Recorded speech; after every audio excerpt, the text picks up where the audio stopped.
I need not tell anyone this, but gun violence has become an epidemic in America. The flag at the White House was still flying at half-mast for the 8 victims of the mass shooting in Georgia, when 10 more lives were taken in a mass shooting in Colorado. And in the week in between those two events, 250 other Americans were shot dead in the streets of America. 250 shot dead.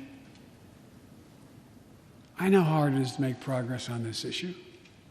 In the 90s, we passed universal background checks, a ban on assault weapons and high-capacity magazines that hold 100 rounds that can be fired off in seconds. We beat the NRA. Mass shootings and gun violence declined. Check out the report over 10 years. But in the early 2000s, the law expired. We've seen daily bloodshed since. I'm not saying if the law continued, we wouldn't see bloodshed.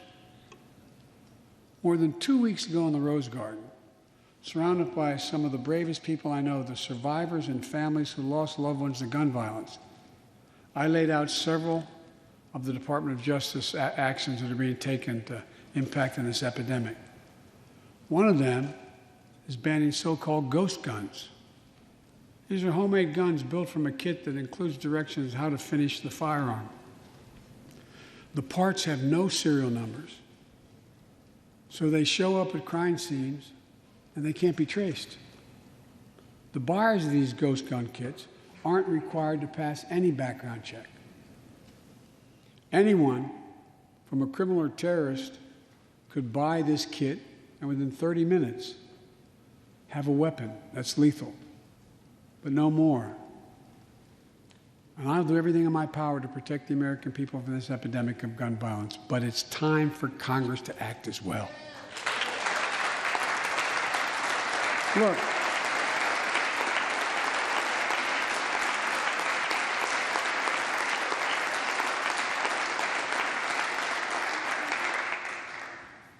I don't want to become confrontational, but we need more Senate Republicans to join the overwhelming majority of Democratic colleagues and close the loopholes required in background check purchases of guns.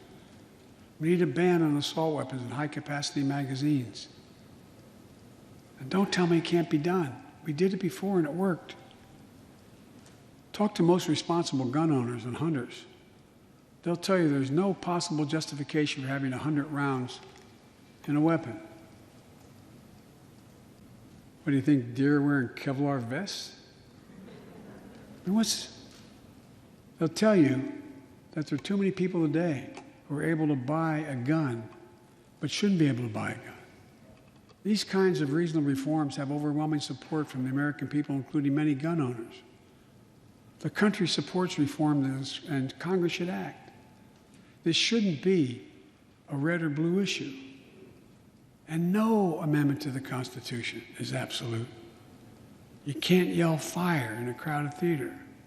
From the very beginning, there were certain guns, weapons, that could not be owned by Americans. Certain people could not own those weapons ever. We're not changing the Constitution. We're being reasonable.